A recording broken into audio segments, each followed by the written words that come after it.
मसाला आहे आपण केलेला होता, हे शिल्लक राहिलेला आहे. त्याचं काय करायचं, ह्या चणा मसाल्याचं म्हणून आपण एक रेसिपी बनवणार आहे. आणि ही 1 वाटी मी चणा वाटून घेतलेला आहे.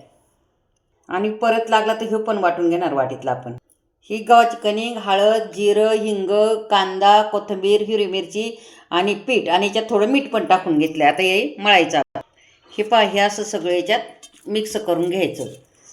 आणि हे आता वाटलेलं हे वाटण आपण टाकून मळून घेऊ पीठ. हे पहा असं मिक्स करून हे राहिलेला पण चणा मसाला वाटून घेतला आपण. आता याचे आपण गोळे करून चपाती लाटून घेऊ. हे पहा, आता आपण असे हे लाटून घेऊ.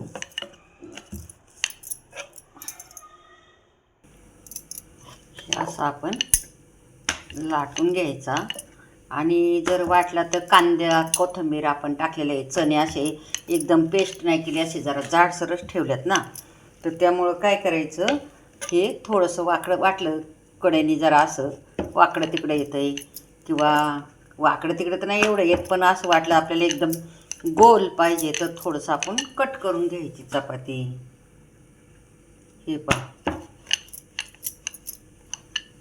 हे असे जागजागी थोडे थोडे जाडसर आहे ना आपले. आणि हे असं आता कट करून कापून घ्यायची. बघा, ही पहा अशी कट करून घेतली. आता ही आपण तव्यावर टाकून, ही पहा आता तव्यावरती टाकून, ही पहा असं तेल टाकून घेतलं आता आपण. आणि आता हे टाकून घेऊ आणि भाजून घेऊ. आपण पलटी करायच्याच आधी थोडंसं तेल लावून घेऊ. पलटी करायच्या आधी हे पहा आता पलटी केलं आहे, म्हणजे दोन्ही पण बाजूने असं तेल लावून घेऊ. तुम्ही तूप लावू शकता, बटर लावू शकता, तेलही लावू शकता, जे पाहिजे ते लावून घ्या. हे असंच आपण भाजून घेऊ.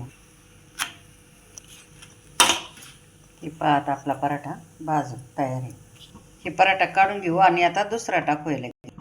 असेच लाटून आपण सगळे पराठे करून घेऊ. पराठे म्हणा किंवा मसाला चपाती म्हणा, तुम्ही काही पण बोलू शकता. दुसरा पण आता पराठा आपला भाजून झाला आहे, किंवा मसाला चपाती म्हणा भाजून झाली. आणि असेच आता सगळे करून आपण भाजून घेऊ सर्व. हे पहा आपले सर्व पराठे तयार.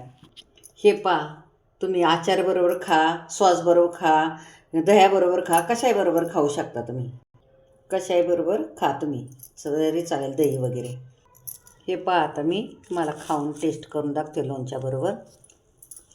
एकच नंबर.